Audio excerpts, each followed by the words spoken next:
회사를 떠난 다음 날 아침에 눈을 떴는데 할 일이 없다는 사실이 가장 무서웠습니다.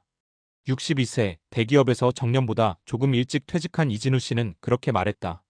늘 바쁘게 회의실을 오가고 하루에도 수십 통의 전화를 받던 일상이 한순간에 멈춰버린 그날. 마치 삶에서 자신의 존재가 사라진 듯한 느낌이 들었다고 했다. 하지만 더 두려웠던 건 정신적 허탈감이 아니라 그보다 훨씬 현실적인 문제, 바로 경제적 고통이었다.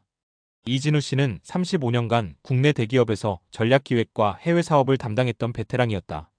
정년까지 남아있었더라면 조금 나았을까? 라는 생각이 들기도 했지만 이미 조직 내 구조조정과 세대교체 분위기 속에서 62세까지 버틴 것도 감사한 일이었다. 문제는 퇴직 이후였다. 매달 받는 급여가 끊기고 본격적인 지출만 시작된 시점이었다. 그는 퇴직금을 퇴직연금 IRP로 전환해 놓았고 일부는 개인연금보험으로 매달 소액씩 받고 있었다. 국민연금은 63세부터 수령 예정이었기에 1년 정도의 공백이 생겼다. 연금만으로는 도저히 감당할 수 없는 지출이 매달 쌓이기 시작했다. 자녀 둘의 학자금 대출 일부 상환, 건강보험료, 본인의 고혈압과 당뇨 약값, 그리고 무엇보다도 생활비가 가장 컸다. 전기세나 통신비처럼 일정한 고정비에 가족 모임이나 경조사비까지 더해지자 연금이 있다 해도 그것은 생계가 아니라 보조수단일 뿐이라는 사실을 절감하게 됐다. 이진우 씨는 결국 재취업을 시도했지만 현실은 냉혹했다. 이력서에 적힌 대기업 임원 경력은 되레 부담으로 작용했고 대부분의 면접에서 돌아온 말은 연차나 기대 연봉이 부담스럽다는 것이었다. 심지어 그는 연봉을 절반 이하로 낮춰서 지원했지만 나이 많은 사람 뽑아봐야 오래 못 있다는 직설적인 말까지 들었다. 경력은 많지만 나이 때문에 내쳐지는 구조. 그는 다시는 면접을 보고 싶지 않았다. 결국 그는 지역의 중소기업 자문 역할을 맡게 되었고 월 100만 원 정도의 고정 수입이 생겼다. 그리고 그제야 다시 삶에 작은 희망이 보이기 시작했다. 돈이 많아서가 아니라 다시 누군가에게 필요한 사람이라는 감각이 들었기 때문이다. 비슷한 고민을 안고 있는 또 다른 사람도 있다. 58세에 퇴직한 전직 초등학교 교사 김은자 씨는 30년간 교직에 있으면서 나름 탄탄하게 준비했다고 생각했다. 매달 들어오는 공무원 연금으로 안정된 노후를 누릴 수 있을 줄 알았다. 실제로 그녀는 연금으로 월 250만 원가량을 수령하고 있었다. 하지만 막상 퇴직 후의 삶은 달랐다. 남편이 암으로 수년째 병원 치료를 받고 있었고 의료비 지출이 상상을 초월했다. 게다가 자녀가 결혼하면서 들어간 비용, 양가 부모님 요양비 지원 등 생각지도 못한 일들이 겹쳤다. 연금이 있으면 괜찮을 줄 알았어요. 그런데 노후는 연금만으로 안 되더라고요.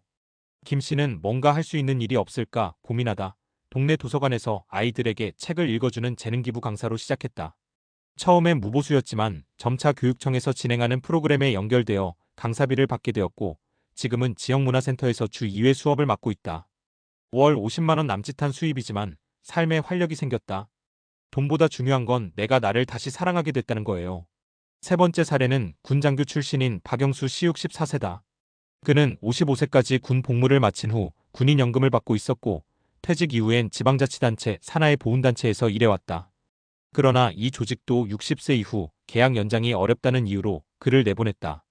박 씨는 자신의 연금으로는 월세를 내고 생활이 가능하다고 생각했지만 물가 상승은 그 예상을 무너뜨렸다. 특히 최근 2년간의 공공요금 인상과 식료품 물가 폭등은 고정소득에 의존하는 이들에겐 치명적이었다. 그는 처음으로 배달 일을 고민했지만 무릎 상태가 좋지 않아 어렵다는 판단에 대신 택배 분류 아르바이트를 시작했다. 새벽 4시에 출근해 오전 9시까지 일하고 하루 5만 원을 번다. 주 4회 일하면 한 달에 80만 원가량의 수입이 생긴다. 군대에서 후배들 훈련시키던 내가 박스를 나르고 있다는 게 처음엔 자존심 상했죠. 근데요, 그냥 그렇게 집에만 있는 것보단 훨씬 나아요. 운동도 되고 내가 벌어서 먹는다는 게 고맙기도 하고요. 이 세 사람의 공통점은 하나다. 연금이 있어도 노후가 안전하지 않다는 점이다. 국민연금이든 공무원연금이든 사적연금이든 간에 그것만으로 편안한 노후를 보장받기 어렵다. 더구나 대부분은 연금 수령 시점까지 일정한 소득 공백기를 겪는다. 이 시기의 재정적 불안은 엄청난 스트레스로 다가오며 그로 인해 가족 간 갈등도 심해지는 경우가 많다. 또한 대부분의 사람들은 퇴직 이후의 삶을 단지 금전적인 문제로만 생각하는 경향이 있다. 하지만 실제로는 나는 여전히 사회에 필요하다는 정체성과 자존감이 무너지는 것이 더 치명적이다.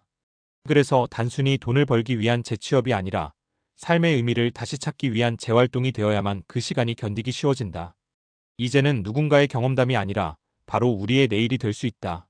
노후는 더 이상 은퇴 후가 아니라 현역 이후의 새로운 전반전이라는 인식 전환이 필요하다.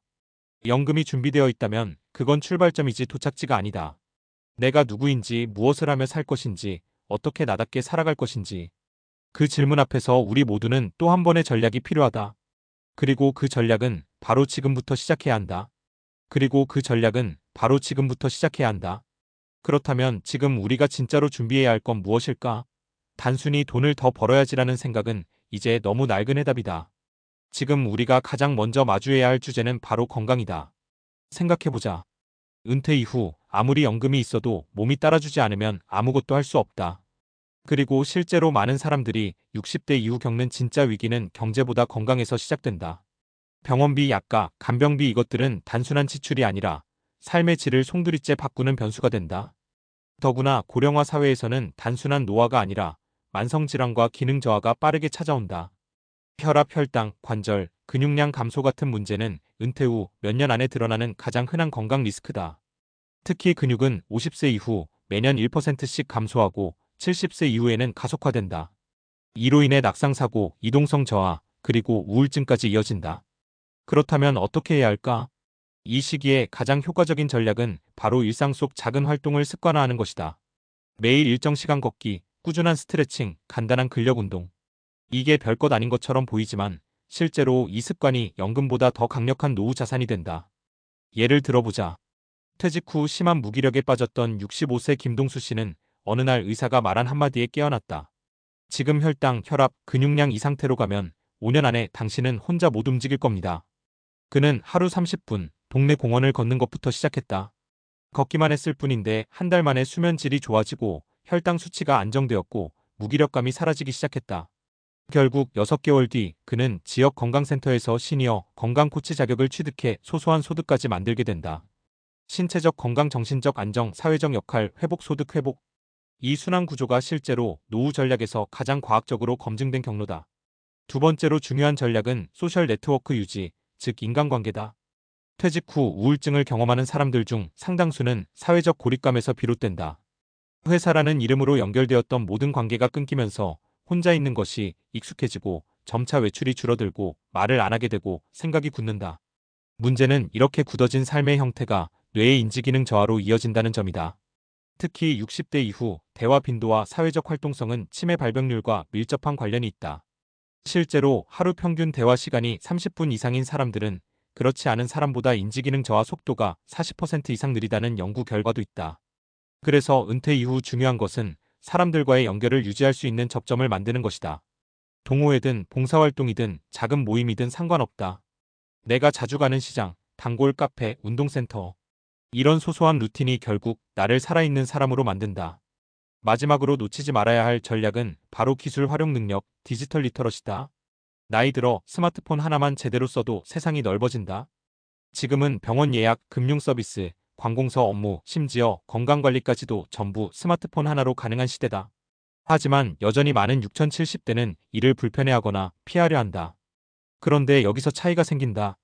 디지털 기기와 친숙한 사람은 정보 접근력이 훨씬 높다.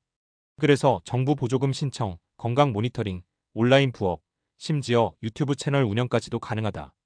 특히 자기 경험과 노하우를 콘텐츠로 만드는 시니어 유튜버들은 단순한 돈벌이가 아니라 세상과의 연결을 만들어내며 사회적 생산자로 다시 자리 잡는다. 여기서 중요한 건 지금 당장은 작고 미미한 변화처럼 보여도 이런 작은 습관 하나, 관계 하나, 기술 하나가 미래 10년, 20년의 삶을 완전히 달라지게 만든다는 것이다. 우리는 더 이상 60세에 인생이 끝나는 시대에 살고 있지 않다. 은퇴는 끝이 아니라 두 번째 인생의 출발선이다. 그리고 이 인생을 준비하는 데 가장 확실한 방법은 지금부터 내 몸, 내 마음, 내 인간관계, 그리고 나의 도구를 관리하는 것이다. 당신이 지금 어디에 있든 무슨 일을 하고 있든 오늘 걷는 30분, 오늘 나누는 대화 한마디, 오늘 유튜브에서 배우는 한 가지 기술이 당신의 내일을 완전히 바꿀 수 있다. 은퇴는 준비하는 사람에게는 기회가 되고 피하는 사람에겐 고통이 된다. 그 선택은 지금 이 순간 당신의 손 안에 있다.